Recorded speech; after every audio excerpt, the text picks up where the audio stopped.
a big hit and pass a kick the ball. This game is for us all. From Seattle down toward the Keys, this game is you, this game is me. Cats, dogs, and steer, even a tree. This game is America, so sing it loud with me. College football forever. College football forever. Downtown LA, Starkville City. 1 week you're up next, take a dip. Run the rock or let it rip. This game is America. All say, can you sing it with me? We just stepped on her face with a hot-tail Logan broke her nose. Whoa, Nelly! College football forever. College football forever.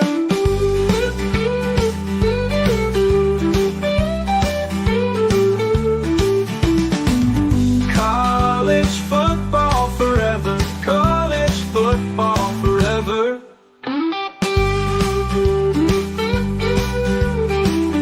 College football is a year-round discussion with these two. Here's JC and Morgan. Mike Morgan of ESPN and JC Shurburtt of 24/7 Sports have you covered. Beginning right now. And a good day to everybody out there. Welcome to another installment of JC and Morgan alongside JC in, what is that, a loft in Chicago? That's a new background there. I like it. Mike Morgan here in Atlanta. Our producer, Mr. Phil Molinex, the Mad Dog, is running the controls behind the scenes somewhere in Greenville. We are all over the map, and we enjoy each and every one of you tuning us in each and every week from all over the map. Lots to get to. Now, we went guestless today because I think there's just so much stuff, and I didn't feel like we wanted to rush it. Andy Staples, I did talk to him about getting him on. He kind of does his show simultaneous to ours, so carving out a block of time will be a little bit more difficult. But we've had Andy on before. He's always good. He just came out with a way too early top 25. There is no such thing. You know, even if you say you hate the polls, you look at them. Everybody does. That's just the way it is. But there's a lot going on besides polls and lists. The NFL draft came and went. That, for me, again, is a very happy 3 days. I always enjoy it. I used to feel weird about it, kind of like an embarrassing fetish, JC. I was like, yes, I'm one of those guys that watches every pick. And then I looked at the ratings and I said, you know what? I need to come out of the closet. I need to let everybody know, not only am I a draftaholic, but I'm not alone anymore. Maybe I'm a trendsetter, because over 13 million watched day one. They had record numbers day two. They had record numbers day three. To put it in perspective, you know, I like TV ratings, JC, because it's something I'm a little familiar with. If a college football game gets 4 million people, that is considered a huge audience, okay? Because there's so many games on a given Saturday. So we all know more than 4 million people watch college football every Saturday. And there's tens and tens of millions of college football fans in general, but the market gets fragmented. So if you get 4 million, the big games will get 4. I mean, the really big games will get 10, 11, 12. The first round of the NFL draft, which is a bunch of guys their names being called at a podium 32 times, followed up by highlights and redundant analysis and hot takes, that drew over 13 million people. Get used to it, folks. People love it. It's the one thing that does unite college and pro football. If you don't care about pro football, you get to see your favorite college players and where they're selected. We all like to play GM. Many of you are in a fantasy league. It's just, if I wasn't doing this, I would love to be a director of player personnel, GM, president, draft analyst guy, and do that for a living. What a cool job. So we all like to think we kind of can project that. JC, you've done it for years, as good as anybody, projecting high school athletes to the college ranks. But there's that part of it. And then, of course, if you're a pro fan, who'd my team get? Who's going to make us better? Who's going to do all that stuff? And then, of course, there was the Shedeur Sanders saga, which dominated for a lot of people covering it. And it became this soap opera. And some people were deeply offended every time Shedeur Sanders didn't get selected, as if their firstborn child was not selected on a little league roster, and they all acted like really angry soccer moms or something. It was kind of bizarre, but we'll get into all of that. We'll get into the JC5. We'll even do a little fiver dimer. You folks love it. You ask for it. Sometimes you even complain about it when we don't do it. But time permitting, we're going to get to 3 films, fiver, dimer, neither. If you've seen it 5 times or more, it's a fiver. 10 times or more, dimer. Didn't do it for you? It's not something you watch when it's back on cable or anything like that? It's neither. And we'll throw 3 at you later on. I do want to mention real quick, a little business to take care of. You know, one thing about this show over the, how many years, JC? 9? Yeah, 10th football season, 2024. Wow. Man, Yeah. okay. Well, over that time, obviously we have a number of sponsors. And one thing I can safely say, everything you see on your screen or hear us talk about during the show or here on commercial breaks, these are all products we believe in. A product that I've been a believer in and a consumer of for over a decade, when a guy at the gym introduced me to it, is Advocare, and more specifically Spark. And this is literally how I start every day. This is how I start every show. And I'll probably double up on these before I do play-by-play on a game. It's called Spark, and it's sugar-free. It's got a bunch of vitamins. You just pour it in there, and then, JC, this is really simple. Even I can do it. Then you pour in some water. Before you know it, you feel like a chemist. And then guess what you do? This is the labor-intensive part that even I can do. You just put it in your little canister or whatever, and you shake it, and you shake it, and then what do? You drink it. Boom. And now I can sound semi-intelligent, and I'll have energy to go the long haul. So I've never been a coffee guy. I used to drink orange juice like it's going out of style. Loved me some Tropicana. The problem with that is loaded with sugar, and then you hit the wall, right? We all want to avoid the wall. So with Spark, you don't do that. There is no wall. It's great for focus, great for energy. But if you go to advocare.com, ton of great products on there. Promo code, yours truly, Mike Morgan, get 20% off beginning tomorrow. Beginning tomorrow is when that'll all start up. So we're excited to have Advocare on board with our great list of sponsors on the show. JC, you know how I feel about the draft. How much did you actually consume? All 3 days. I enjoyed Did you really? it. Yeah, I love the draft. Well, the draft, what, and I'm in the process, these days time is everything. And I don't understand really how early in my career running websites and also working full time at the 24/7 Sports or Rivals offices or working for ESPN and traveling, that I had time to do things that I now don't. I don't understand that. But anyway, and I'm part of the not Chief Sports Network, which is the burgeoning empire, and you're a big part of that. I don't have anybody to help. Ain't nobody helping me, Mike. But anyway, you're a one-man operation. One-man band. I'm an octopus. But thank God for AI sometimes with that. I never thought I'd say that. But anyway, so what I like to do, I'll go through, and I'm really big in geography, and anybody that's heard me talk or seen me write about football recruiting, there's certain a doctrine that I follow with, i.e. the Midwest. There's a great place to go get offensive linemen. South Florida is a great place for skill talent, things like that. So I like to go back, and you have to look it up because they don't have it readily. I keep hoping somebody else may put it together. But what states do these guys play high school football in? Mm-hmm. Because in recruiting, we use the draft as a guide. We always say our rankings kind of terminate there. What we're saying when we say a 5-star is potential first-round draft pick. So that's that's usually what the process, we check, you check against it. How many 4 stars got drafted? How many 5 stars how many states produced how many draft picks? Because you use those numbers over time to kind of figure out, like when you're before you release your rankings, you're checking it and seeing, well, this is an outlier here because this state has this many guys this year. And you track that because when you're doing recruiting rankings, you're dealing with thousands of high school players, thousands of prospects that have offers. It's apples to oranges because you're in your big rankings, you're ranking guards and against running backs. And so how do you determine that? Well, you use draft data like position value. In the class of 2014, I believe it was, we had 5 5-star running backs. And that was the class with Leonard Fournette, Nick Chubb, Royce Freeman, Joe Mixon, and Sony Michel.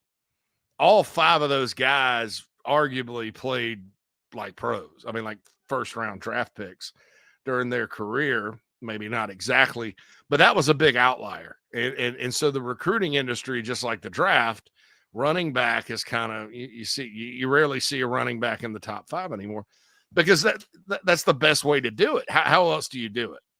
And so I like to look back and see, well, how many guys from North Carolina were drafted that played high school ball there? Not necessarily the college data is readily available, but I'm in the process of working my way through that. And certainly with interest, kind of like to see who comes from where and what the pros think and all that good stuff. So I typically, and I'm not a draft Nick, like I probably couldn't tell you other than, okay, this 290-pound tackle in college, defensive tackle, could play an end in a 3-4 scheme, things like that. But I like, as far as like, oh, well, the Bengals need, or the Browns need 5-6 quarterback. I'm not really abreast at, every backup quarterback in the league and things like that. Right. But it's funny because you do look at it on like a 3-4 year cycle before it gets to the pro level. And the same thing stands out. And I'm going to get to some raw numbers in just a moment. The Sun Belt really does dominate the amount of players, because even some of the best players that play for like an Ohio State and Michigan, many of them are from the Sun Belt. Those programs recruit nationally. It's not just a bunch of Midwestern kids. But the Sun Belt states, it's always been California, Texas, Florida, but it's more than just that. It's Louisiana, Georgia, it's Georgia, and Atlanta. I mean, and it's the population boom. I mean, it's not a great mystery. People always make the joke, what's in the water down there? Well, what's in the water is, if you were to live in Florida 20 years ago versus today, where there's nearly 24 million people, there's so many people, there's so many players to draw from. Yeah, Mike. I mean, Florida, the history there pre-Spurrier in 90. And then Florida State was a women's teachers college. Right. And until Bowden got there in the 70s. Well, if you look at the population of the state of Florida, like permanent residents, and there's always been a lot of retirees there, but like people that move there and have families and, things like that, the rise of Florida and Florida State to great jobs, powerhouse teams, really happened during the population boom. I'll give you another example from the Sun Belt at the state of Tennessee. When I moved to Nashville in 2004 to start my online football career at Rivals.com, I remember the first thing I covered was the Michael Orr press conference from the blind side. Yeah, me and Chris Childers, who you know well, the pony, and my buddy Greg Lackey, we're still friends to this day. We got in my car, drove to Memphis to cover it. It's about 2-3 hours. And I remember at the time, talking to some of the Tennessee people, because Tennessee was the second place school, how critical it was to recruit Memphis, but also how hard, because Memphis was so far away, and that the state of Tennessee, one of the reasons Fulmer went into the Carolinas and went into Georgia and went into Virginia, and Tennessee basically was this national recruiting apparatus at the time. was because they only had 10 prospects in Tennessee in a given year, and half of them were in Memphis, which is 400 miles away and closer to Ole Miss and Alabama and all these what was then the SEC West. Now the population of Tennessee is up over 7 million. And you look every year now that state, and they still struggle with Nashville and Memphis being closer to other spots in some ways. But you look at that state, it's 25 deep every year. And it's because of the population boom, specifically around Nashville and like the suburbs of Murfreesboro. That's good. That's almost like a mini Gwinnett. That's right. The state of Georgia used to be right there battling Ohio for that fourth spot. And Ohio's always had a big population, whatever. They have lots of metropolitan areas for some reason. I have no idea. No offense to Ohio, but I had to look up why everybody moved there. I was like, why did they come here and stop when this was a state? There's a lake way up there. It's frozen half the time. It's like, I don't know. Why did they stop here? Anyway, now it's put Ohio in the rearview mirror, and Georgia some years will have just as many like Power 5 or D1 guys out of the state as Florida. Amazingly enough, there's more kids from Georgia on SEC rosters than Florida. For whatever reason, now the ACC, there's more Florida. So I guess with 2 schools in that state, but it's been interesting to track, and unfortunately to keep on with the getting older theme, I've got 20 years to look back on it, and you're like, my goodness, every year Tennessee now has 20 prospects. Every year Georgia is just as good as any state, your bigger ones. And so it's and then you look at the draft and it backs that up. So it's interesting. Yeah, and of course, Texas, the amount of people that have moved to Austin just in the last 10 years alone, not to mention the state as a whole. Now, some of those are coming from California, which is another football rich in terms of pool of players, but a lot of the California kids, again, are going out to other Sun Belt schools to play college football. So here's what's noteworthy about the selections. And I did kind of a deep dive on all the numbers and how they're relevant to the sport of college football today. And for that matter, high school and pro all wrapped up in one package. So yes, not surprisingly, the SEC set yet another record, 79 overall picks in the NFL draft, which is 7 rounds, 200 and something odd picks when you include what they call compensatory picks. 79 of them were from the SEC. That's literally more than a third. Okay. There's 130 some odd Division I schools, but literally a third of the guys drafted came from one league. The Big Ten had 71 selected overall.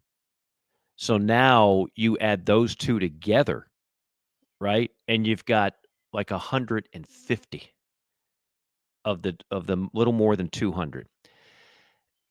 It gets more defined of the dominance. You want to talk about first-round picks?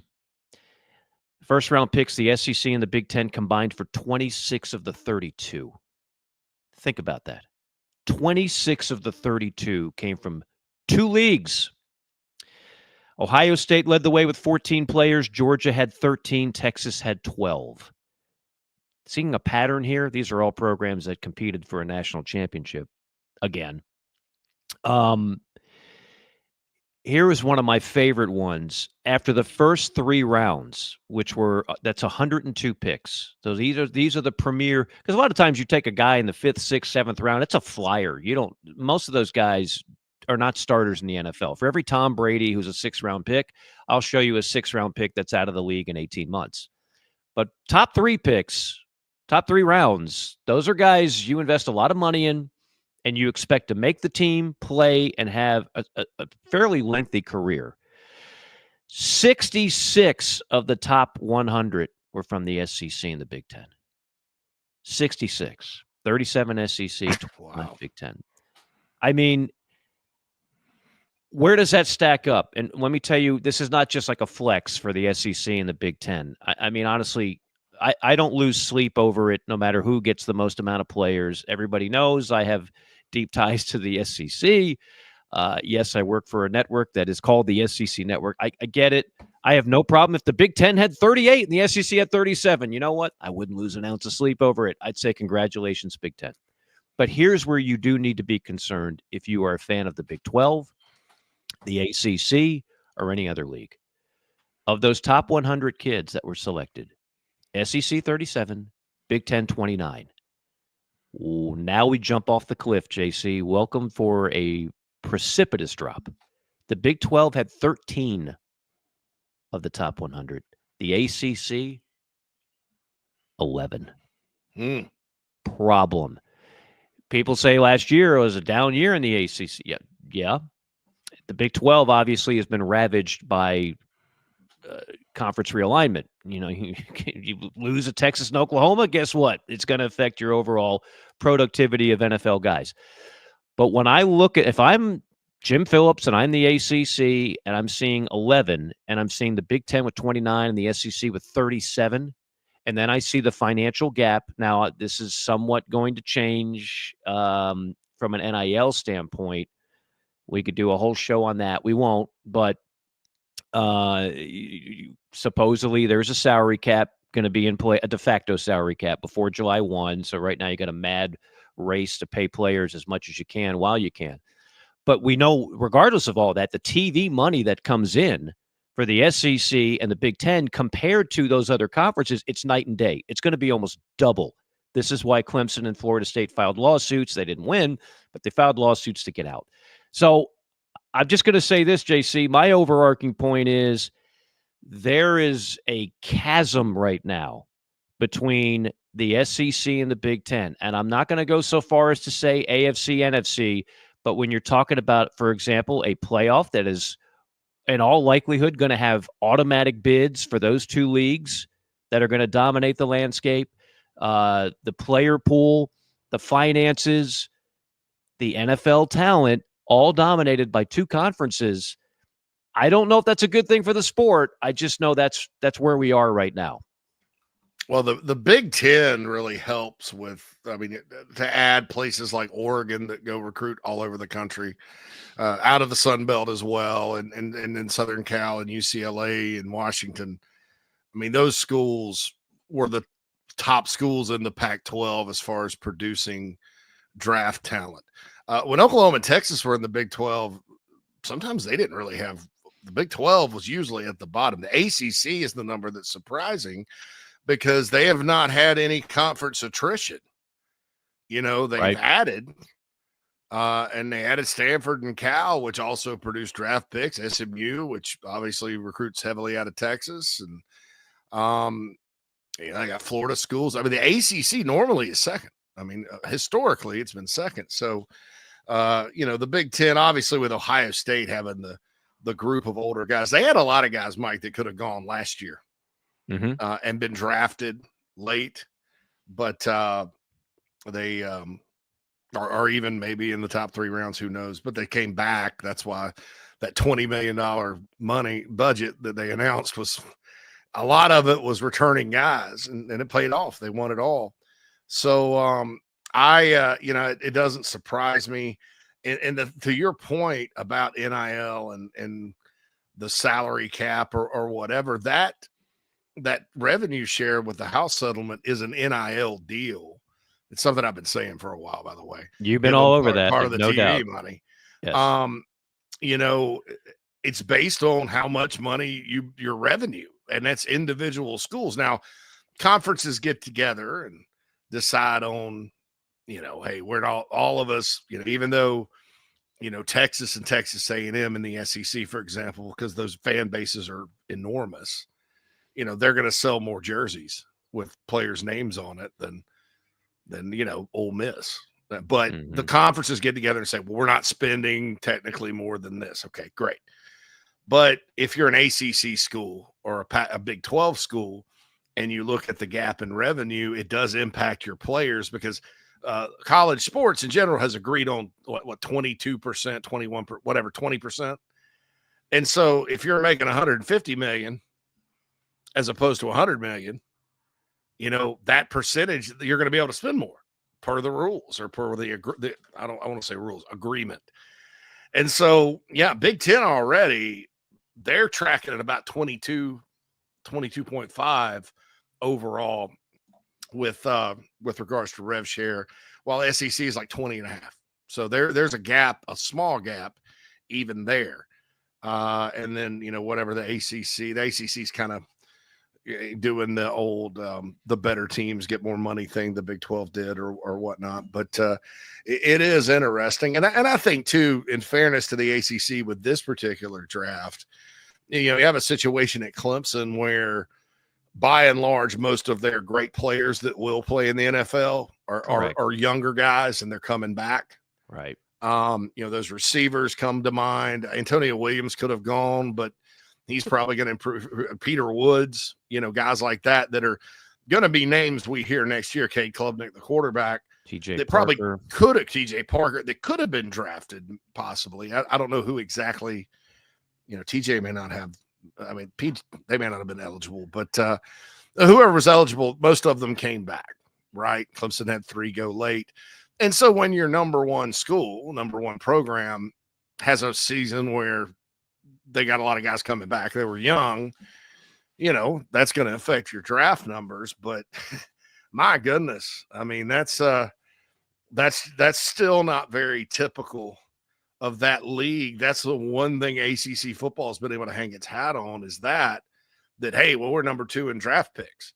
And now, because you had all these underachieving programs, like Miami would go 7-5, 7-6, and they would have 11 guys drafted.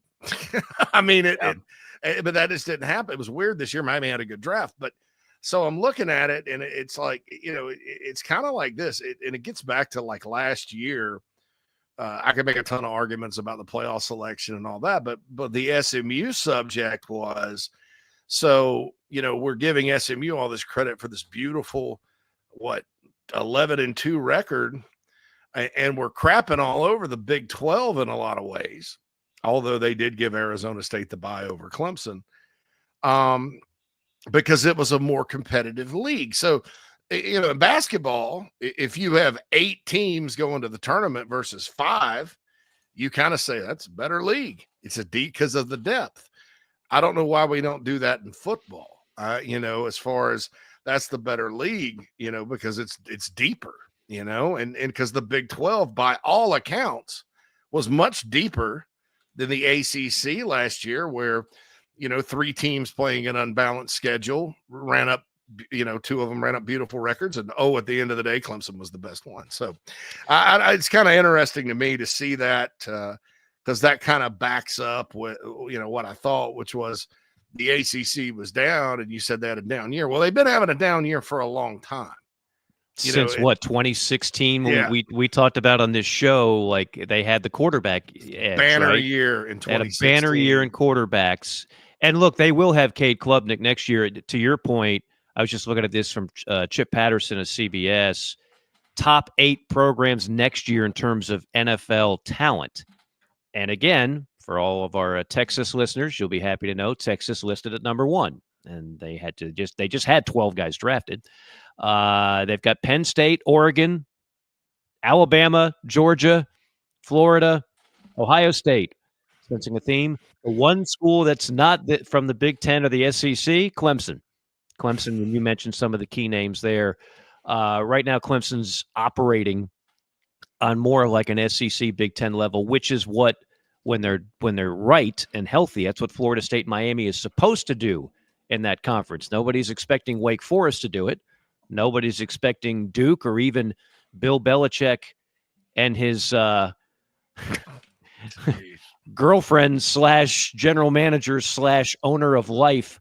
They're not expected to carry the weight, but those big 3 are, and we'll see what happens. Before we go to break, I'll just throw one other stat, and then we'll get to the JC5 and the Staples top 25.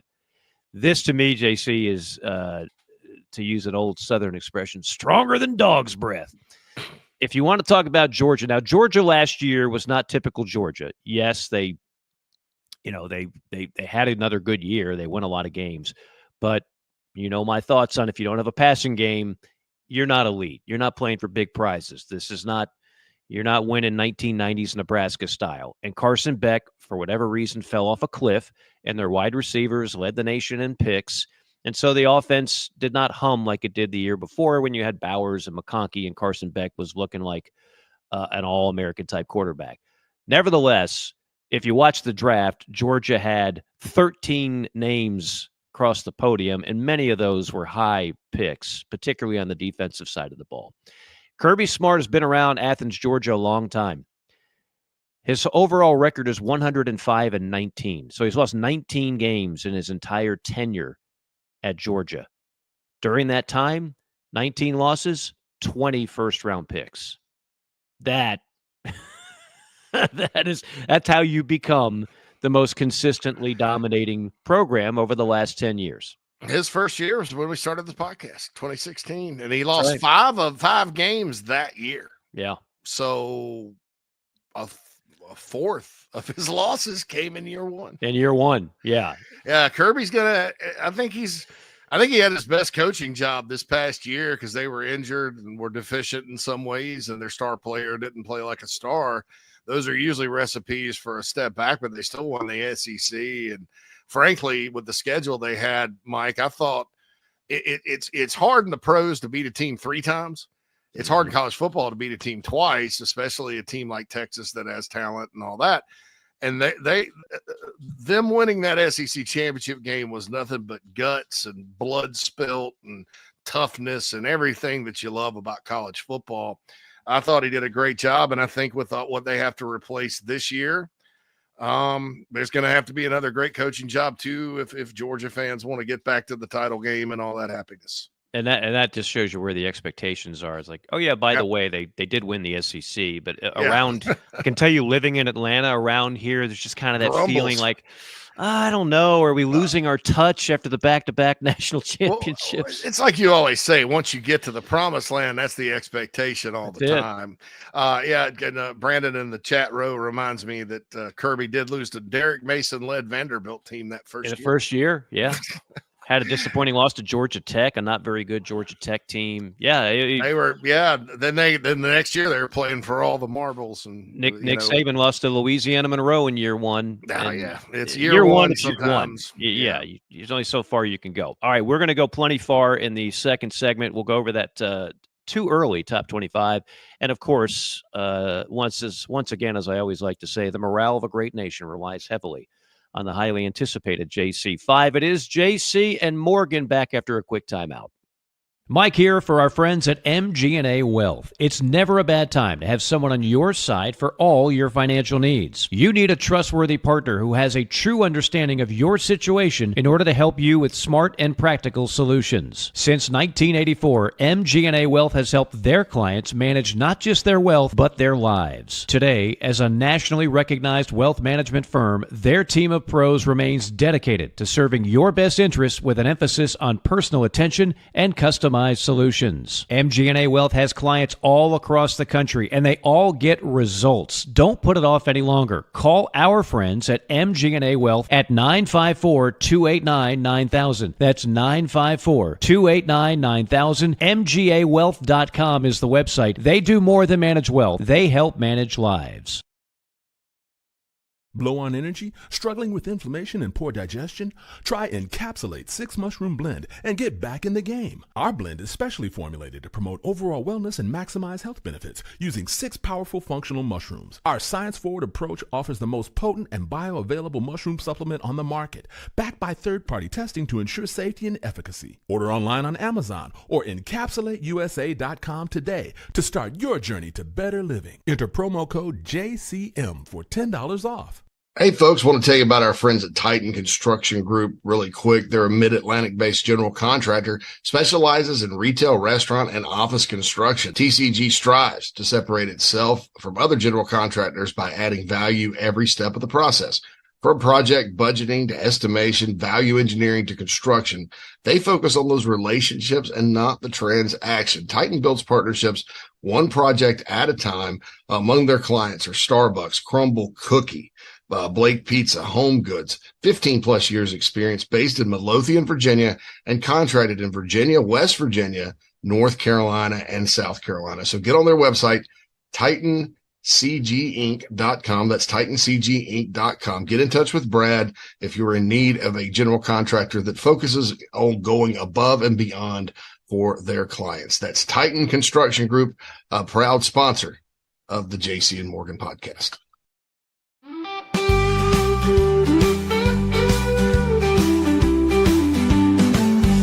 This is JC and Morgan on the Chief Sports Network. College football forever.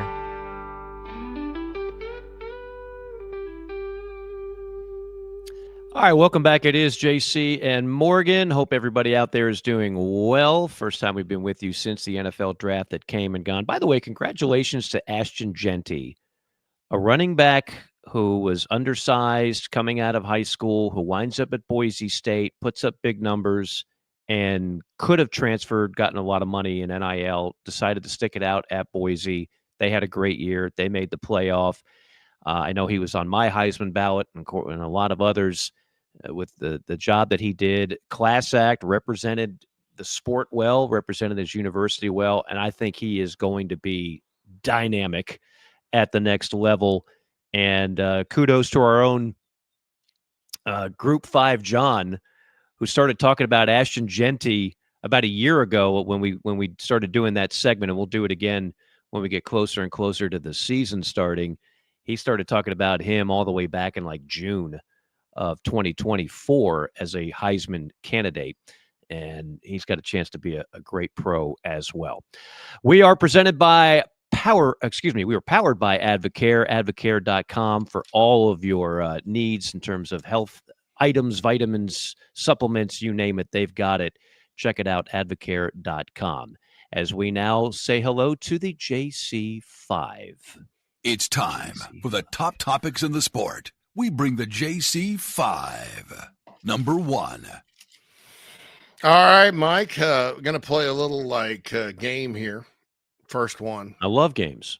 All right, so who is further along with these coaches recently hired in the SEC? And you got a binary choice. You got 2 questions. Ready? Yes, absolutely. All right, number 1. So who would you think is further along as far as progress goes? One of these guys was hired a year earlier. So he's got a head start. Steve Sarkisian or Brian Kelly? Oh, Sark. I mean, I think Sark is now at the point where I said this a number of times. I'll say it again. I don't think Texas is going anywhere. We always wondered aloud. JC, I think you've called it, there was a cultural problem as much as anything. They kept hiring and firing coaches. They kept spinning their wheels. They weren't getting anywhere. And now I look at the talent, and I consider Sark easily one of the best play callers in college football. And so why can't Texas just be something similar to what Georgia and Alabama were? Now, I know that's a pretty lofty expectation, and maybe they don't meet the mark, but I know one thing, they're going to be in the conversation. So I think Sark he's got it rolling, and they just re-upped him. Who knows what the buyout is? It doesn't even matter because Texas could afford it if they really wanted to fire him. But I don't see that happening anytime soon. You have a Quinn Ewers, who, speaking of the draft, 7th round. But then you got Arch Manning just sitting there waiting in the wings. What other program could have Arch Manning sitting on the bench for 2 years waiting for his turn? Texas, and I don't know if there is anybody else, but they did it. And of course he's been making over $2 million a year as a backup quarterback. It's not a bad gig if you can get it. The flip side, the other part of the equation is Brian Kelly.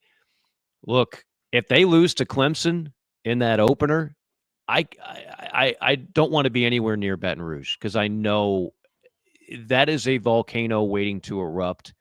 It's already gotten a little bit toxic. It'll get a lot toxic if they if they lose a game in September. Really, it can turn that quickly on Brian Kelly. I like Brian Kelly. I think he's a good coach. I thought whoever got that job was walking into a hornet's nest, because when you have 3 consecutive coaches win a national championship, 2 of which not exactly going to passed the Mensa test or split the atom over the weekend. You have now set the tone for whoever gets the job is expected to win one in the first couple of years, and they have not really come close to doing that. So I would say Sark, much better shape than Kelly. Yeah, there are some accomplishments for Brian Kelly, though. He took over what was Orgeron's last football team, 6-6. Took over 6-6 team, won the SEC West his first year. The next year, coached a Heisman winner, which actually works against him a little bit. Yeah, because they're wondering, well, you had this guy and you didn't win even the division. had no defense. And then last year, it was a very up and down season for them. They've lost 4 straight opener, maybe 5 straight open. They've lost their opener for years in a row. I believe I think it's 4. Because Kelly's lost 3 of them. They lost by a point to Florida State, got the bejesus beat out of him by Florida State. And then last year lost to a Southern Cal team that apparently can't beat anybody except SEC teams when they play in Las Vegas. Right. Because it began with a win over LSU in Vegas. Suck. And then ended with a Las Vegas Bowl victory over Texas A&M. That's right. For the men in Troy. But I think there's a conversation to be had. Sark, though, has been to 2 playoffs and to Atlanta.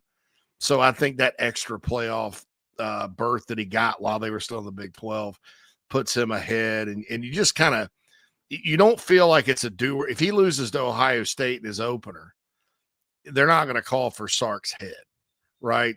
If Brian Kelly loses at Clemson, which Clemson's a top 10 team next year, and it's a tough place to play, there's going to be toxicity in Baton Rouge, no doubt. Can I let me correct myself.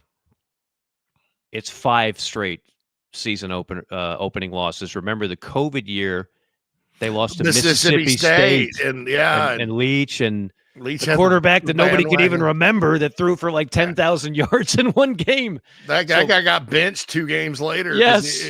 But it was, the COVID year. They went in and surprised them. And yeah. So 5 straight opening losses. Openers they've lost. Wow. To be fair, they've played 5 straight quality opponents. They didn't cupcake it in week 1 like so many SEC teams do. Yeah. But still, that's a bad mark for LSU. That's a tough one to swallow. All right. Maestro, number 2. Number 2. So I know we're going to discuss Andy Staples preseason top 25, way too early preseason top 25 soon. Love the list as a whole. There's obviously things I agree and disagree with, but he's got the Longhorns, speaking of number 1. I think if I had to do one, Mike, I'd have Penn State number 1. Really? I just, if you look at what's returning, which is how these things are figured out, and the least amount of question marks. And I do think they upgraded, and this is no Clemson fans that are listening to this, don't get mad at me. I think Tom Allen's a great D coordinator, but Jim Knowles is like a next level type of guy. I thought they upgraded the coordinator on that side of the ball. And I think he'll be able to, he had a good defense at Oklahoma State, dude, in the Big 12. That's tough. That's hard to do. Because of that league and the talent you get at Oklahoma State on defense. But yes, I think they upgraded that. People are coming back. They're talented. They lost some receivers in the portal, but by God, they got better coming in. That's kind of an interesting portal thing. I think they would be number 1 for me, and it would be tough because I don't think there's a clear cut number 1. I would just put them there for the time being. Mike, are you buying Penn State next year? I'm buying Penn State to do Penn State. Win a lot of games, beat everybody that they're supposed to under James Franklin, and then find a way to lose against quality opponents like an Ohio State, who they play on November the 1st. They don't play Michigan, not in the regular season anyway. They've got 2 games that they really have to buckle up for, okay? November 1st in Columbus, September 27th at home against Oregon. Outside of that, are they going to win a lot of games? You bet. Nevada, FIU, Nova. Off date, open date. Yeah. UCLA, Northwestern, Iowa, Indiana, Michigan State, Nebraska at home, Rutgers. Yeah, they're going to win 10 games. But they always do that. and so it's like, and Drew Auer, the scouts love him. I'm not there yet with Drew Auer because I need to see him perform a little bit better in big games, but scouts love him. First round pick written all over him. Yeah, they lose the freakazoid tight end and Warren, but they got weapons. They got a lot of athletes on defense. They always seem to in Happy Valley. So I'm buying them to win a lot of games, but I'm not buying them to win the Big Ten or really be a true threat for the national championship. Now, look, I know Penn State fans. I know how much they suffered through that god-awful period. We all know what happened 10 years ago, and the NCAA decided to punish people that had nothing to do with it in its infinite wisdom. And they got as close to the death penalty as any program ever has. Bill O'Brien helped dig them out of the hole, and now they're humming again. So I like Penn State. I think it'd be a great story if Penn State won the Big Ten and made it to the national championship game. But I'm not going there yet. Number 3. Okay, let's talk about the Louisville Cardinals because I guess this is like maybe the most underrated storyline from the portal and the off season because it's kind of a, sometimes if you mix two chemicals together, Mike, you can get an explosion. I've tried that. Did not work out well. Yeah, it's not me neither. The trailer blew up, but anyway. I've seen Breaking Bad for God's sake. That's just exactly what I thought of. I finally watched it. So Dr. White and what's the kid's name? Yeah, Jesse. Yeah, Good there call. we go. But Miller Moss transferred to Louisville. Now, just like Jackson Dart, Miller Moss had some great moments at Southern Cal, and he left. I know he got benched last year. And I know Lincoln Riley has a great track record of quarterbacks. But Jeff Brom, unlike Lincoln Riley, who has been, I don't want to say gifted, but he's always had a stud quarterback to kind of, you've never seen him take a guy, that was maybe not hyped and develop him. And maybe he does that this year with the UNLV guy because obviously they didn't go on Nico. So they were kind of good. But, just like Jackson Dart, Miller Moss and Jeff Brom, that's intriguing to me. I thought Louisville was good, not great last year. They made it to they almost, well, they didn't. That was the year before they made it to the ACC championship game. They, they were in contention, flirted with it. They actually had a tough-ish schedule last year with Notre Dame cycling on and having to play Miami and SMU, or SMU at least, and Clemson at Clemson. They won that one. They finally beat Clemson. I don't know. Your thoughts about Miller Moss and Jeff Brom, the marriage at Churchill Downs? I love the question, and I love Jeff Brom. So if you've heard this show over the years, I was just talking about Sark as one of the best play callers. I think Jeff Brom is one of the best quarterback whisperers out there. People want to know why Tyler Shuck. The story is not why Shuck went in front of Shurburtt. I can give you 100 reasons why Shurburtt slipped. And if you listen to this podcast, then you know. It's funny how none of the people that were in the coverage that were so appalled by Shurburtt dropping didn't mention squandering a 29-point lead to Stanford at half while you're in the locker room selling merchandise. Not a look that people typically go for if you're running an NFL franchise and you want adults, not kids. But nevertheless, Tyler Shuck, one of the reasons why he went as high as he did, even though he's older and he's had injury issues, is because NFL knows who develops quarterbacks, and Brom is one of the best. So if you want to increase your stock as a quarterback, you might not play for titles at Louisville. They did win 9 games. But you as a quarterback will learn how to play the position at a high level, and scouts know it. Scouts know that. So I thought Miller Moss showed signs of being a dude. Like I think people just forgot about him because they forgot about Southern Cal because Lincoln Riley can't seem to turn the corner there.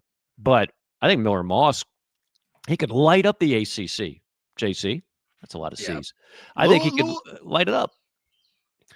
And from a transfer portal standpoint, Louisville quietly does a good job there. And then honestly, they've always kind of been that type of program. They would go to the South because Kentucky doesn't have a whole lot of talent, and they don't have the reach. They don't have the UK plan going where they go into Ohio. They would come to Georgia and Florida and take transfers. They're very resourceful historically program, going all the way back to Howard Schnellenberger, Petrino Part 1.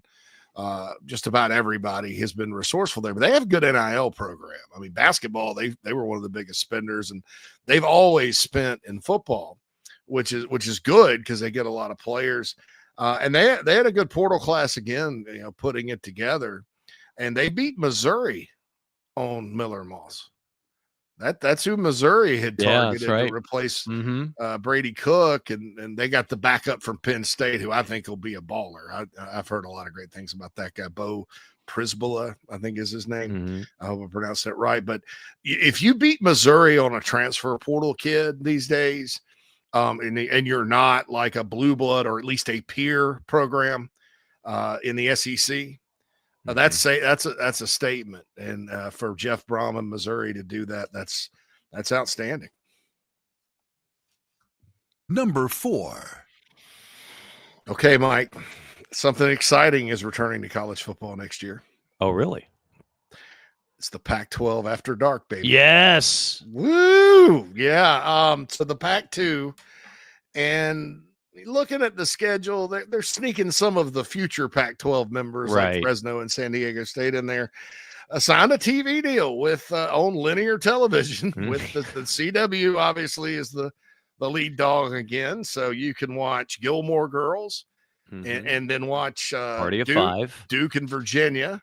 Then check out Party of Five, maybe some Supernatural, and then rock and roll with the San Diego State versus Oregon State game. It's awesome. I'm all about it. Awesome, baby. It's awesome. Fantastic. Anyway, but it's a three network deal. ESPN's bringing back the Pac-12 After Dark. CBS has agreed. It's weird because one of the first games is Oregon State and I had it written down. Oregon State and somebody. And it's on primetime ESPN, the first college football's opening weekend, which tells me there's probably going to be a lot going on ABC that first weekend. But so, you look at it and, your thoughts on this TV deal. There was no money disclosed or anything like that, but it's like, I'm looking at it and I'm like, well, this is one of those things where I'm like, it's good enough, man. It really is. It's good enough. I love it. I love it. You and I, for years now, have talked about the fact college football, as great as it is, we don't want to see it just dominated by the same programs in the same geographical footprint every year. It'd be nice to have a little something relevant out there out west. And who among us who are college football diehards, you get through a whole day, right? You start, you watch your pregame show of choice. Then you got the noon kickoff, which now has never been better because networks realize there's audience to be had at noon, even though it's not your typical primetime window on a Saturday. And then you get the primetime game, and then you're like, for some people, I understand this. Maybe you start the tank is empty, and you go to bed, and I respect you for that. Okay, you get footballed out. You get footballed out. Maybe you got church in the morning on Sunday. The kids, they're playing a little league game, whatever. I understand. For me, I'm a very shallow individual. I want more. I want to go. I'm never asleep before midnight on a Saturday during the football season. Never, ever, ever, never. So I want to watch another game. So give this to me 10 times out of 10. Pac After Dark. It's funny.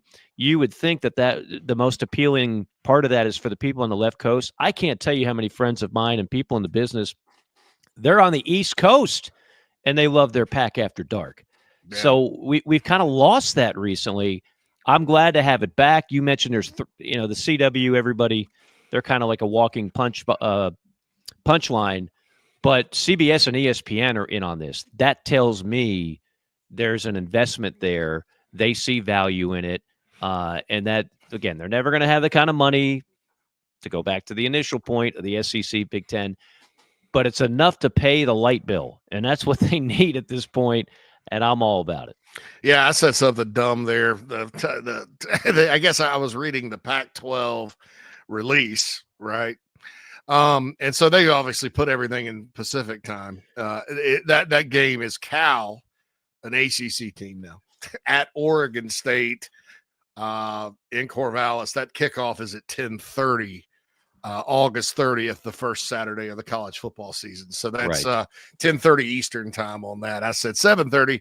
I was like, wow, they're putting that in prime time, but I knew what you meant. Idiotically reading the Pac-12 release. That's a little bit hard on yourself. I wouldn't say. I like to get things right because I listen to other podcasts and they never go back and correct anything. No, I knew what you meant. I mean, you were reading the Pacific time zone time. Yeah. Right.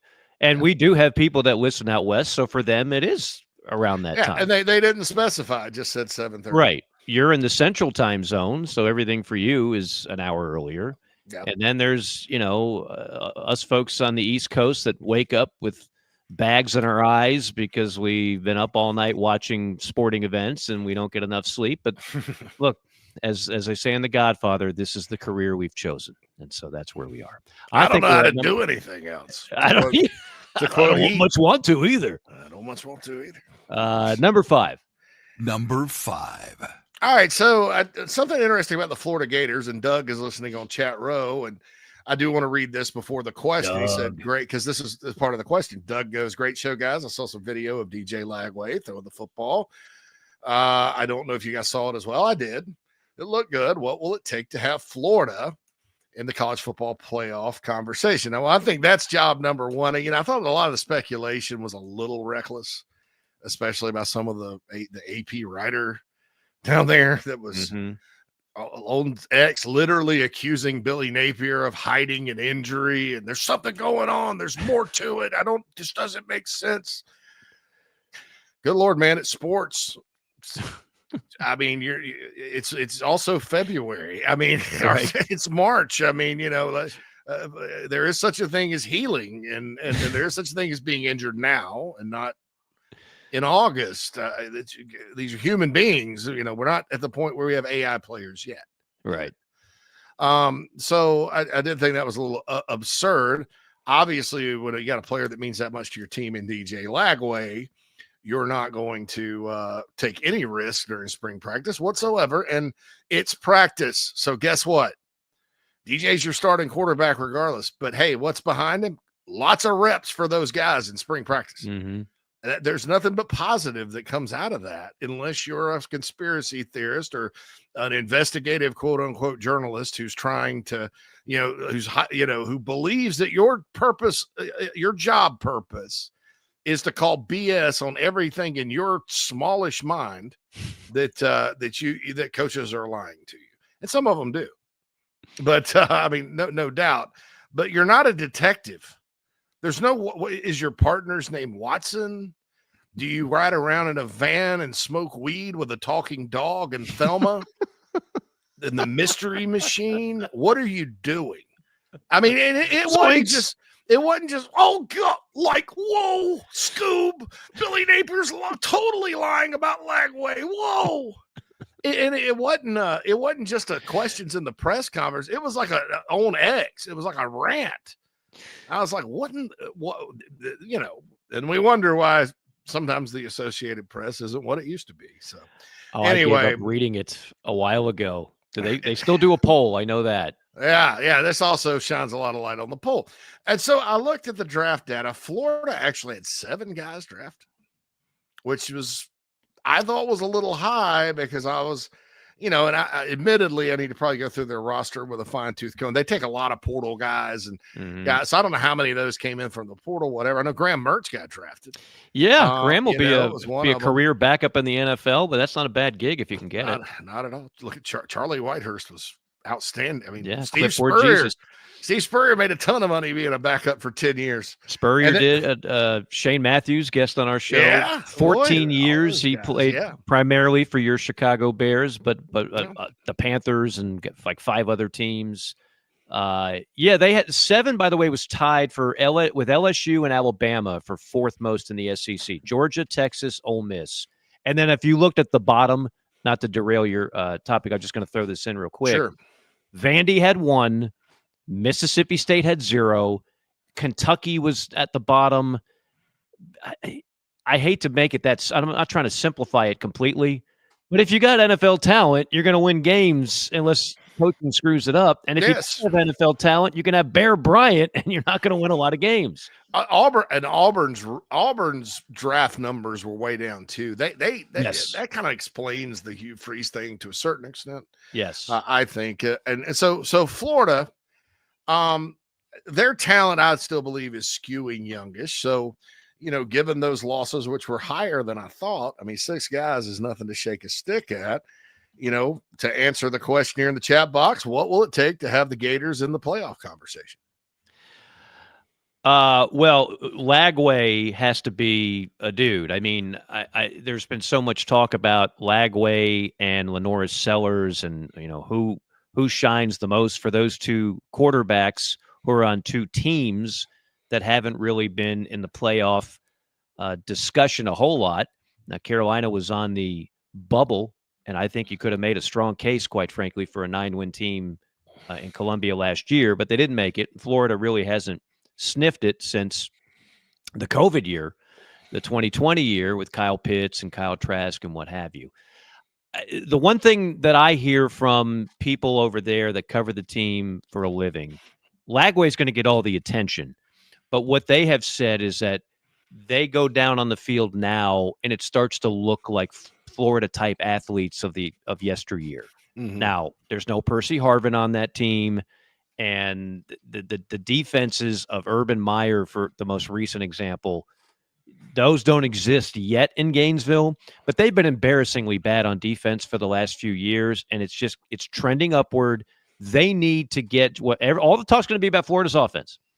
I think Florida will score points, but they have to be in the discussion of top 5 defenses in the SEC if they're going to be ready for prime time, so to speak, which is to say, are they ready to actually be in a 12-team playoff? And I will say this on Billy Napier. Billy Napier, just about everybody had him fired in September. They decided to take, and if it wasn't for an exorbitant buyout, honestly, he probably would have been fired. But because of that, and schools having to figure out, do I spend $40 million on a buyout or do I put it towards players? That's what they did. Okay, that was great. And then they won some games late. That was nice. But don't get it twisted. If they don't compete for a playoff this year, all that heat that was on Billy that's kind of calmed down, and then you win a national title in basketball and people will forget about all that, they will remember after the very first loss that Florida has how much some people are still convinced Billy Napier is not the answer in Gainesville. Yeah, I mean, their schedule starts a little bit easier this year. It's Long Island University, where former LSU, South Carolina, Notre Dame, Alabama A&M head coach. Alabama A&M head coach. He was an assistant in those other places. Ron Cooper is the head coach. Ron Cooper? I did not know that. Cooper is the head coach at Long Island. Coop. I think that's probably how they hit it up. Maybe Coop called Spurrier and got this set up. So Long Island, who I didn't even know had a football program. Me neither. Play an SEC team. They come in, and then USF comes in. I think Alex Golish is a good coach and really good. USF they'll provide some resistance, but that's likely a 2-0 start. But then at LSU, at LSU at Miami. Yeah. And we all know what happened at Miami or against Miami last year. I mean, look at this 4-game stretch at LSU, at Miami, Texas, and at Texas A&M. That's brutal. Is there a bye? Is there a bye somewhere in there? There is a bye. I was say there better be. Between the Canes and Longhorns, there is a bye. Mississippi State comes in, then another open date, then Georgia, then at Kentucky, at Ole Miss, and they end for the first time since 2001. The final 2 opponents in the regular season are Tennessee and Florida State, although that year in 2001, it was reversed, FSU, then Tennessee because of 9/11, but both those teams come to the Swamp. So that 4-game stretch is going to be critical, you know. And if you go 1-3 in it, you're already cooked. Like, you're out of the playoff discussion, and the vitriol and the toxicity is back and better than ever. If you go 8-4, it's a good year, but nobody's celebrating 8-4 there with, again, a marquee talent at quarterback that I'm sure is doing quite well in the NIL space. Mm-hmm. You know, I don't know if 8-4 is.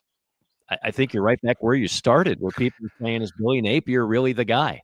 I think the thing Florida fans got to realize is, though, and I know 7 draft picks. It's like, well, they had talent. That's a lot of that's portal, and Dan Mullen was not as bad of a recruiter as people gave him. His classes were borderline top 10 most of the years, and he's a great evaluator. I mean, look at how many NFL players he coached at Mississippi State. Mm-hmm. So a lot of that's left over. Florida's talent in general, though, still skews young. They what they did was smart. Like, they didn't know. I don't think the coaching staff knew if Napier was going to be retained or not.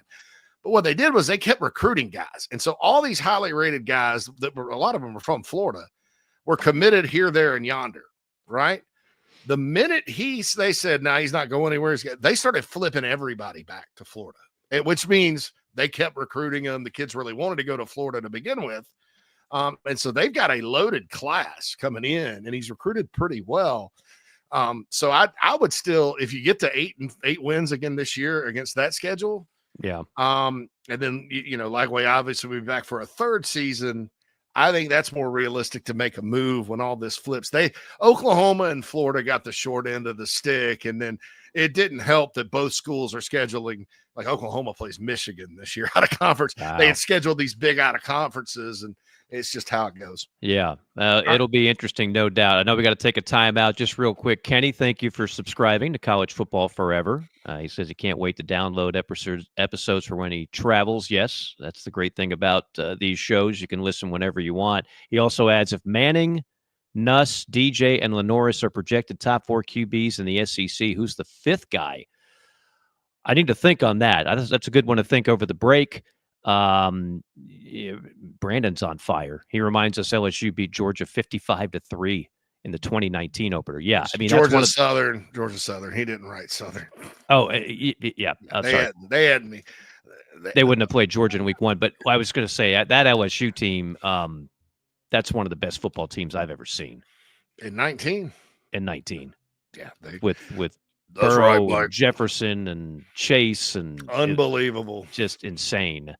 Panthers took wide receiver Tat McMillan in the 1st round. Yeah, that was a little bit top 10 pick for McMillan. A lot of people didn't even have him as the top wide receiver. And JC, I know you're not a huge fan of that pick either. Not as a top 10 pick, I didn't think. Yeah.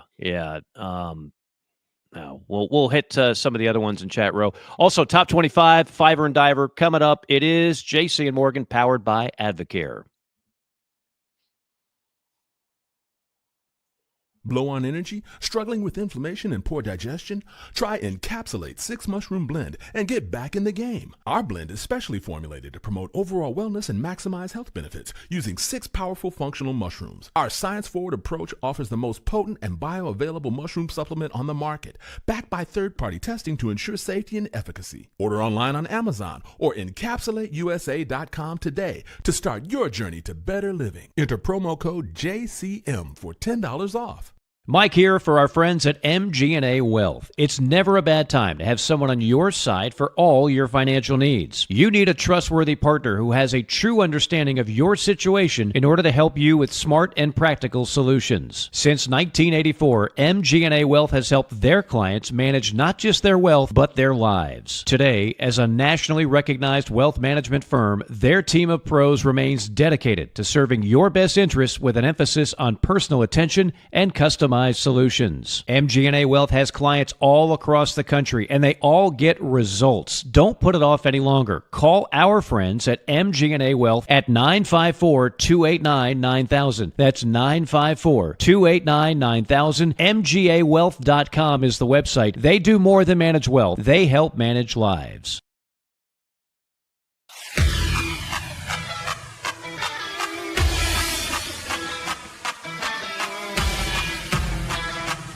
We're passionate about making sure that the Nest and Wild mattress is the best it can be.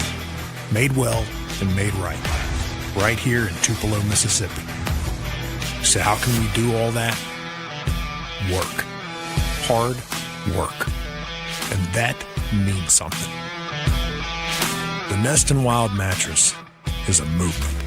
It's a pride in where you come from and where you're going. So get comfortable, because this movement is just beginning.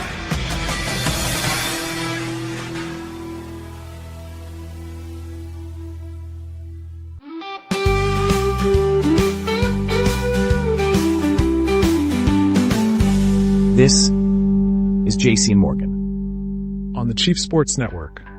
College football. Forever.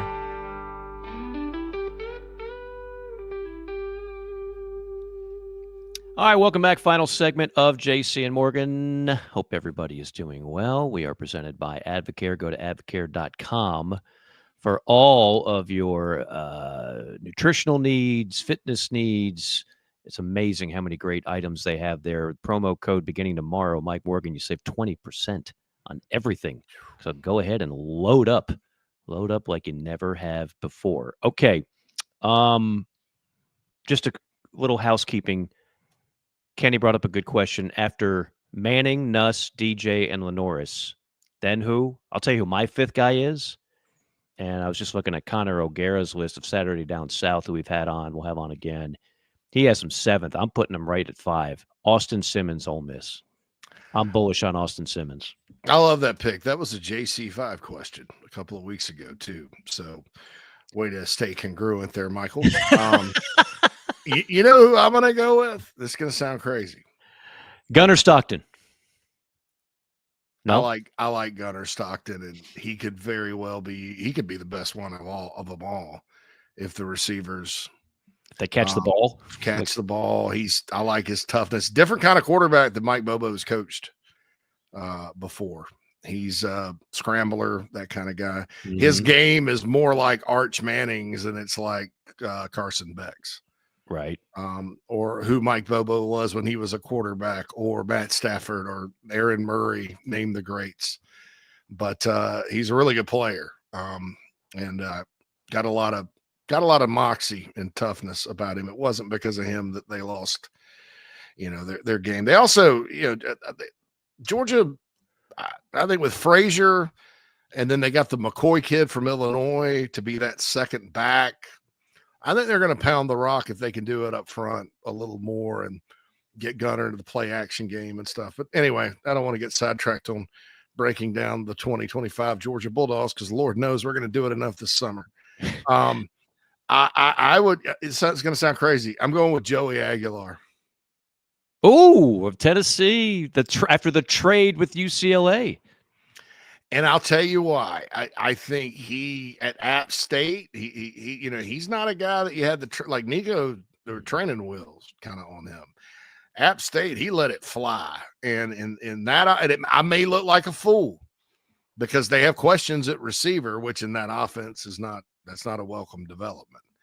But I like the way he plays, even though Tennessee's playing infinitely tougher competition, than UCLA maybe, but it's still, he's going to have a higher level of athlete around him at Tennessee. If they can get the receiver question answered, I think, just with what it is, they throw it a lot, big plays in the passing game. I think Joey Aguilar will be one of those guys that are, when you see the SEC quarterback rankings, they're about 15th, 14th, whatever, and he'll shoot up that list in time, because ultimately one of these guys will have a disappointing year, maybe two. Because just like last year, Beck was the number one. We debated Beck, Dart, and one other one, I guess. Dude, we were talking last year about Connor Weigman. Yeah, if he could stay healthy. Yeah. Oh, Quinn Ewers was the other one we were talking about. Sure. We're still talking about Jackson Arnold, just at Auburn. We still are. So different uniform, but yeah. So it's that's what usually happens with these SEC quarterbacks is two will have because the league's so unforgiving. 2 or 3 will have just like, oh, well, they weren't as good as we thought. And then there'll be risers that kind of come up. And I would go with Aguilar as maybe my guy.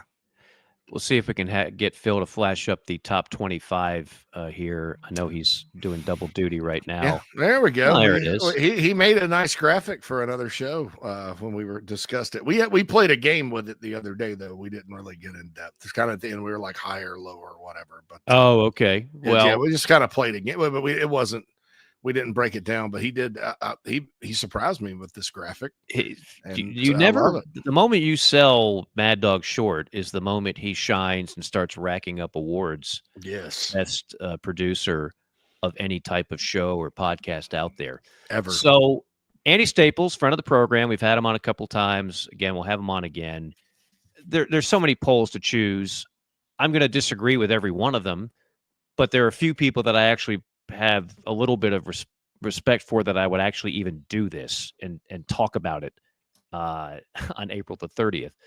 In this case, Staples top 25. So top 10, Texas, Notre Dame, Clemson, Penn State, Ohio State, Oregon, Alabama, Georgia, Illinois, Florida.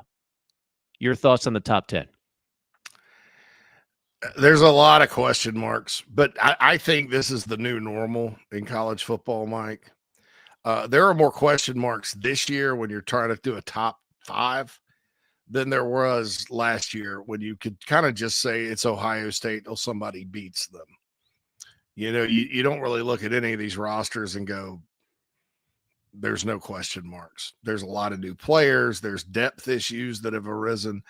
You know, I think as far as like, if you look at the top 10 teams, who has like security blanket level, you know, consistency in their roster, I'd probably go Clemson.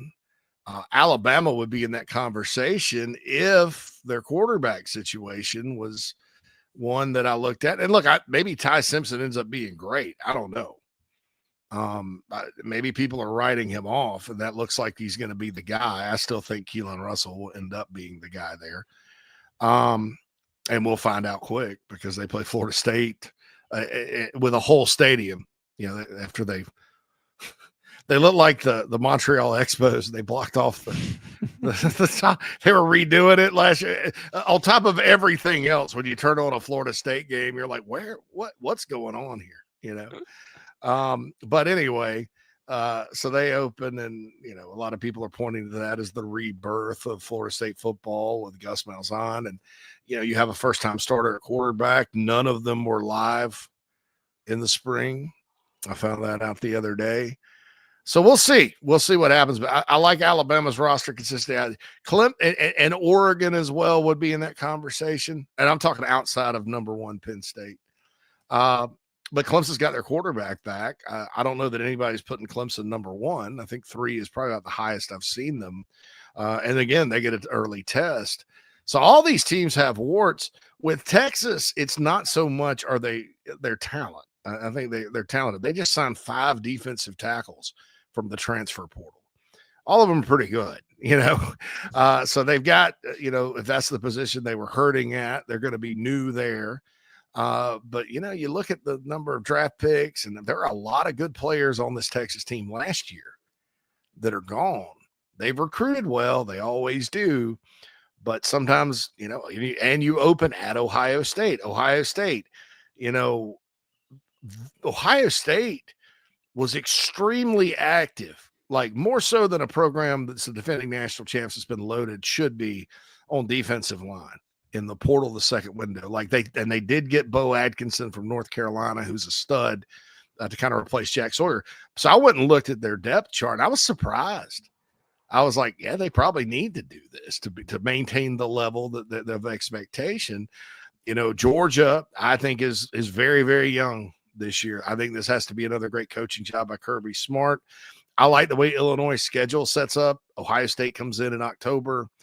They do have a tricky road game at Duke. Don't laugh. I Week 2 at Duke. Yeah. Hey, Don't laugh. I'm not laughing. I'm maybe a mild smirk, but not a laugh. But no, I think that's tricky because you go down there, there's 15,000 people there. You think you should walk all over them, but they did pay all that money for the quarterback from Tulane. And I think they got pretty good players there just looking at their recruiting. And ask Clemson, that's a tough place to go early. We've talked about Florida in the top 10. I think that's a little high, but of these teams, if I had to rank it, Notre Dame too, Angeli left for the backup last year. Quarterback left for Syracuse. They're going to need more touches from Jeremiah Love, in my opinion, given what they lost last year. But I'll say this, they do have a lot of guys coming back on defense, a lot of good players. And, it's obviously the Notre Dame schedule this year is kind of, they got Arkansas and they got 2 SEC games early, Arkansas and A&M. And then it gets light toward the end. So we'll see there. I think, but there's question marks there. They're counting on CJ Carr, redshirt freshman, to be the guy, so there's a lot of question marks, I think, with this top 10. But then I look behind it, there's a lot of question marks with these other schools too. So I'm not saying it's a bad list. I probably have Penn State number 1 because I think they have the least amount of questions. But other than that, shake them up in a box and draw 10 out, dog. Here's how I look at it now, and here's how I think fans are going to look at college football in general, unless you're at a point where you just simply can't compete for a playoff. Who are the safest picks in that top 10 to make the playoff? So here's how I see it. Texas, because of talent and coaching. Notre Dame, because of schedule. Clemson, because of ACC schedule. Ohio State, because of talent. And yes, I know they're young. I know they lost a lot on that defense, but I'll put Georgia in there too. I've got questions about some others. I've got questions about Oregon. Dillon Gabriel was awfully good for the Ducks. Awfully good for the Ducks. And again, they're in the Big Ten. Can they kind of get to that next level? Can they make it to the Big Ten championship game? They don't have to get to the playoff. We know that. But Penn State, for reasons I mentioned, now they're probably going to make the playoff, but I still don't trust them in some big games. Illinois, definitely have questions there. Sorry, I'm not all in on Brett's team, even though I love that story. And Florida, for reasons we already discussed. I mean, I think there's – and Alabama. And Alabama, for a number of reasons, because the quarterback situation is not settled. And I just think if they rack up a couple losses early, it is going to be beyond – we need to find a stronger word than toxic. If Kalen DeBoer has like a couple of losses in the first half of the year, toxic is not a strong enough word. And that permeates the entire locker room. It's unavoidable for a 21-year-old to not feel that and be affected by that. So that's how I see that from a top 10. The next 11 through 25, Texas Tech, new blood. South Carolina, new blood. Auburn, SMU, new blood. LSU, Arizona State, new blood. Michigan, BYU, new blood. Ole Miss, Miami, Tennessee, Nebraska, fairly new blood. Iowa State, Louisville, Iowa. Team there that you like the most, 11 through 25. The most. Shoot. I like what Auburn's done. Auburn and LSU, and again, it depends on, just like your portal class, it can be hit or miss, regardless of the names you brought in. But I thought LSU did a good job, on the D line, and they recently got another guy from South Florida at D tackle. Yeah. Harold Perkins is back. He got the portal and came back. You got Plyburn from Florida. You got Peyton from Florida State. Their defensive ends are night and day better, which I guess they're probably finally going to put Perkins back at linebacker, which I would do. Secondary is kind of a question mark. My question with them is receiver. Although they usually just have guys from Louisiana that pop up and they're really good. And, is Barry and Brown will he be a superstar there? I didn't think he was at Kentucky. I thought he was not he was a great player, but not this go-to guy. No, better return guy than wide better receiver. return guy than anything. And then you lost so much on the offensive line. That's a hard position to be deficient at, as Oklahoma found out last year.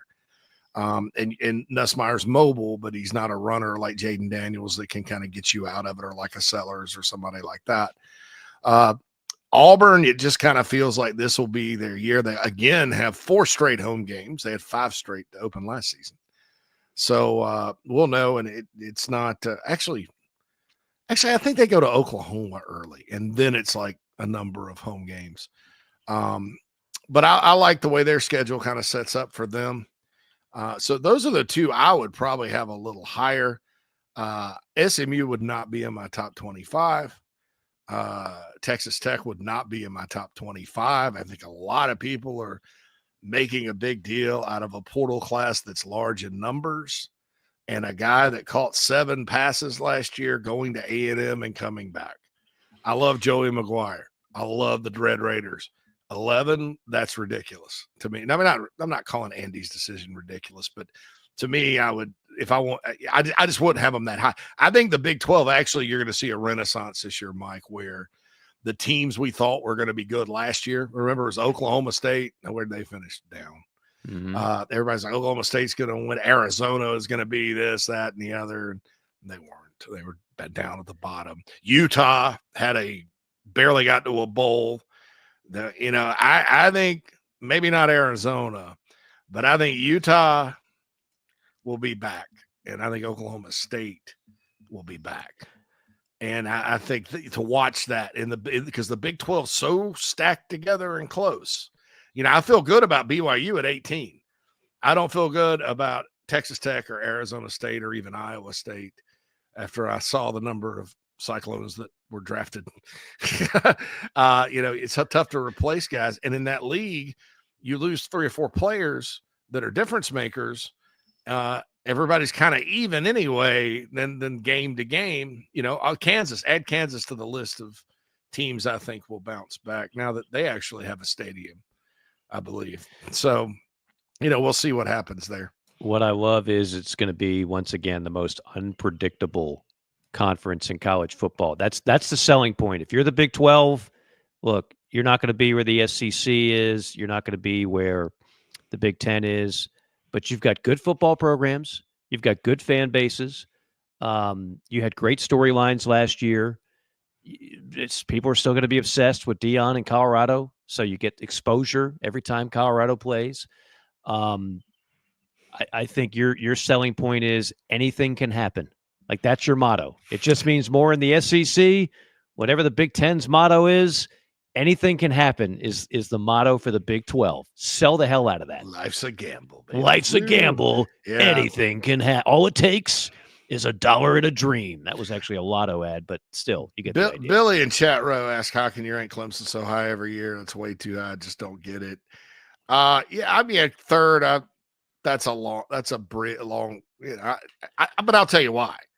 Number 1, they went to the playoff last year, won the ACC. Number 2, they have everybody back, just about everybody back. That matters in preseason rankings. And number 3, they've played for 4 national championships and won 2 of them since in the 10 years we've been doing this podcast. So those programs usually get the benefit of the doubt. And then you can also add schedule into that. People want to be right and say, hey, I ranked Clemson X and they did make the playoffs, so I was right.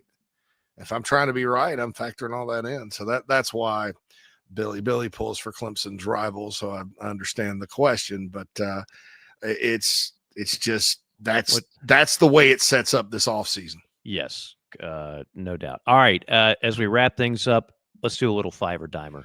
It's been a while. I know. I'm ready. Ready to go. These are 3 movies that have recently been on cable. That's how I pick them. I just look through the dial and I'm like, what's on? And these are 3 hits from the 90s. Some people say, I'm sure, How about some more recent movies? Tell Hollywood to put something out that's not worth a crap. Okay, I can't dictate what Hollywood does.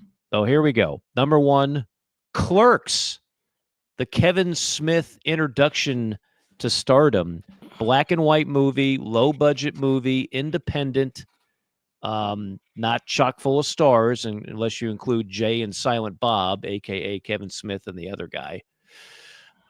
Where does that rank for you? Fiver, dimer, neither? There's a million beautiful women in the world. Not all of them bring you lasagna at work. So true. Most of them just cheat on you. 37? 37? I'm not even supposed to be here today.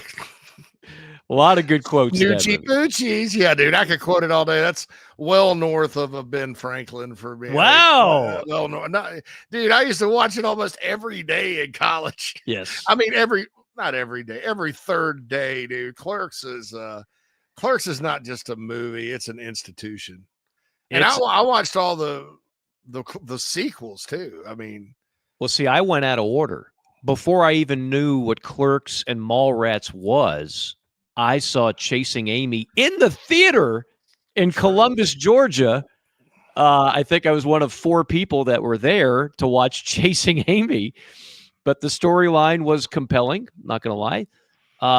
Joey Lauren Adams, dog. Yeah, yeah. And I was like, the dialogue, like this is brilliant. So that movie, not to get off topic, that was a Ben Franklin for me. And then somebody was like, well, if you liked that movie, you ought to see Clerks. That's his original anthem. And I watched it, and I definitely liked it. Mallrats to me is I can't get into that one. That's a no go for me. But Clerks, I'm with you. Dimer, not quite Ben Franklin, but definitely a dimer. So many good quotes. It's just and it looks like the movie cost $10,000 to make. I would say our production value on JC and Morgan's better than it was on Clerks, but it's the dialogue that makes the movie. And I don't know what happened to Kevin Smith, because he hasn't done anything worth a damn in 20 years. But those movies, particularly Clerks and Chasing Amy, were dynamite. He lost a lot of weight. He's like John Popper from Blues Traveler. Once he lost a lot of weight, Blues Traveler was gone, dude. It's just how it goes. But he was. I think also he got caught up, Mike, in like he was such a hot writer at the time. It's like in the 90s, it's like him and Tarantino were the budding screenwriters. And I mean, there were others, but those two were ones I definitely could relate to dialogue wise. And so they hired him to write a Superman because he's a comic book guy, and squabble. And then he was supposed to write it. And I think that the Hollywood part of it burned him out, quite frankly. And he's like, well, I make enough money and I make my own movies. And he did. He went the comic book route. Yeah, there's a movie called Red State that's a horror movie. It's actually terrifying that he's in and I think co-wrote or co-produced. That was good, but it was a while back as well. So it's okay. Kevin Smith, he's kind of like the Nixons. You remember the band the Nixons? That song Sister? Well, they had one song in the 90s and it was really One Hit Wonder. Yeah, okay. That was it. So it kind of sounded like it was like a ripoff of Three Doors Down. I wouldn't say he's the Nixons. He's more like Three Doors Down, or something like that. But anyway. All right. So we're both fairly high on it. You a little bit more than me. Number 2, our friend Josh Pate, who will also be back on, I'm sure. Twister.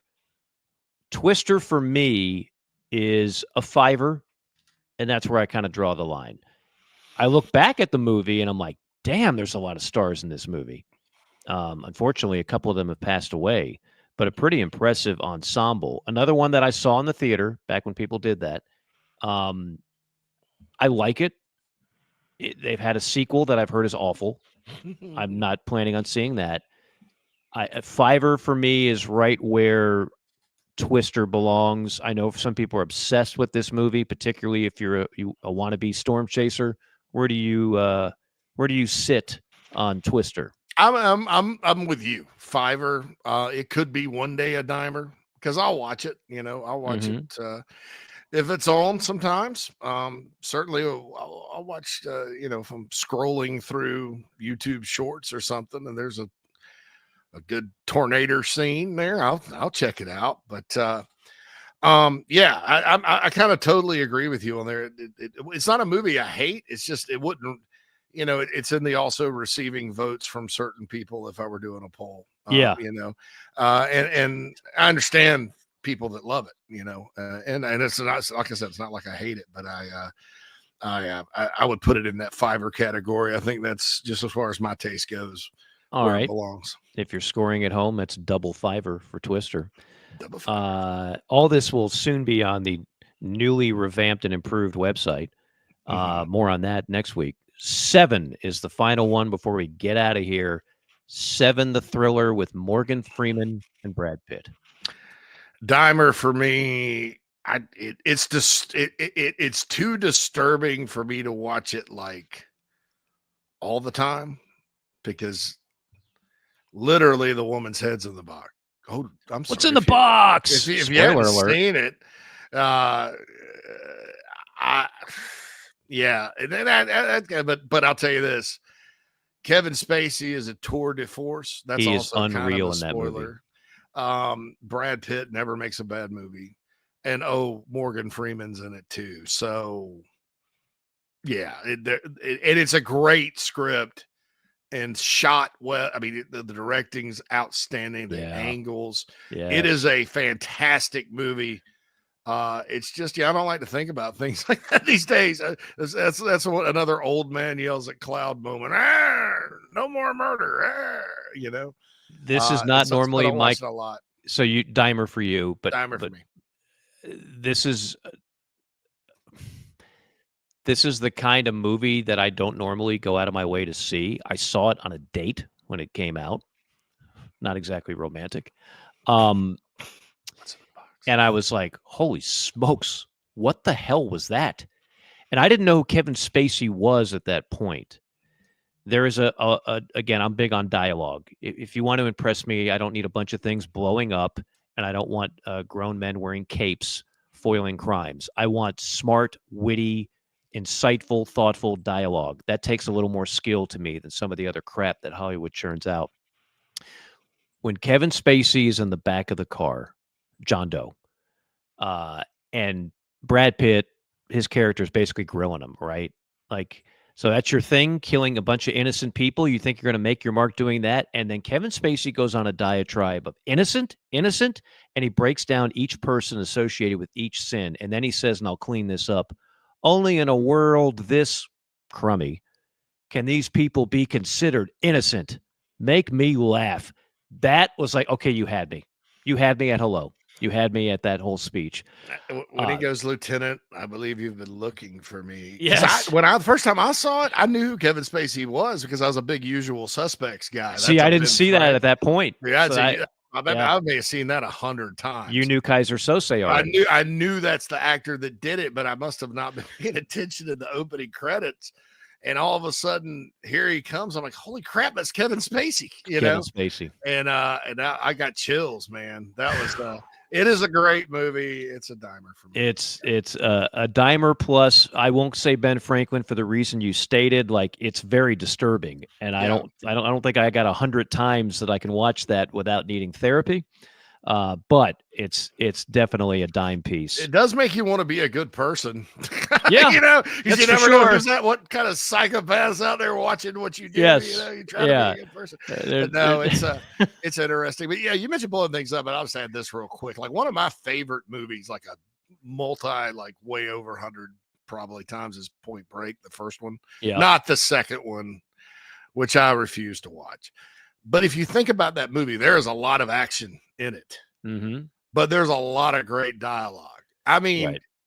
Gary Busey going, Utah, get me too, is on a freaking t-shirt.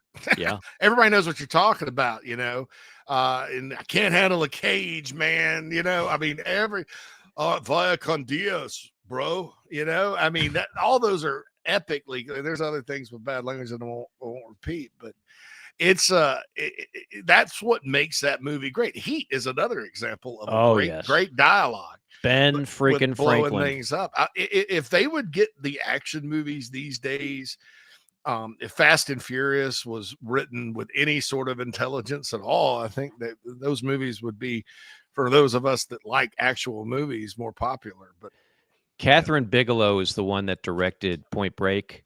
She also directed Hurt Locker. She's really good. She was James Franklin. I always do that. I mix up James Cameron with James Franklin. James Cameron's wife. I didn't know that.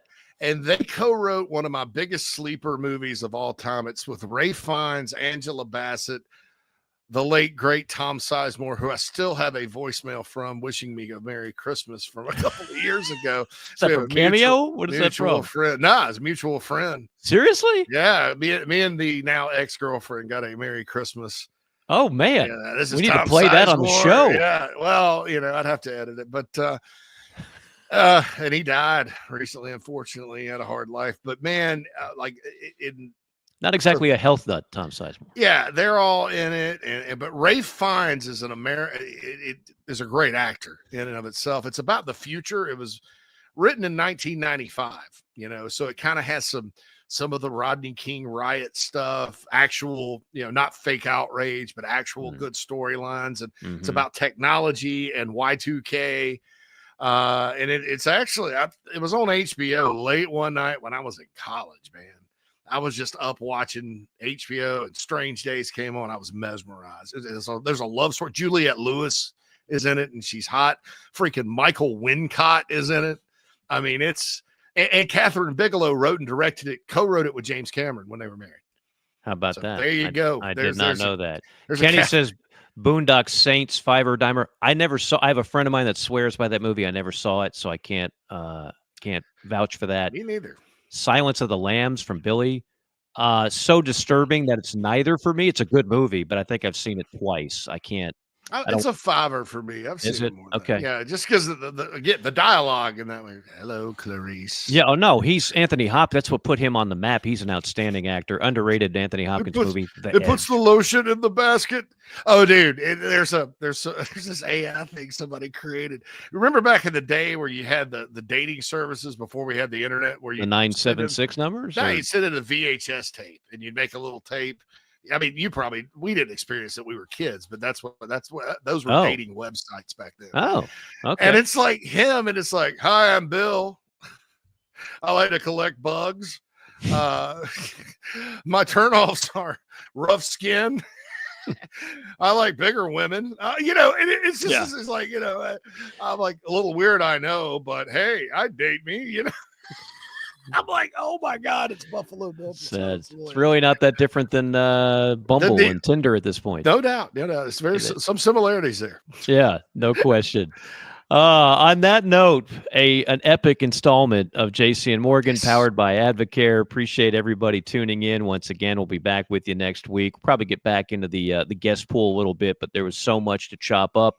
Want to thank everybody for making JC and Morgan a first-round pick, not sliding to the fifth round. And JC, for more information, if you haven't already subscribed, if you are not already got us bookmarked on your podcast list, what do they need to do? Yeah, go to Apple Podcast or iTunes, Spotify, iHeart, just about anywhere you find podcasts, you can find the podcast version.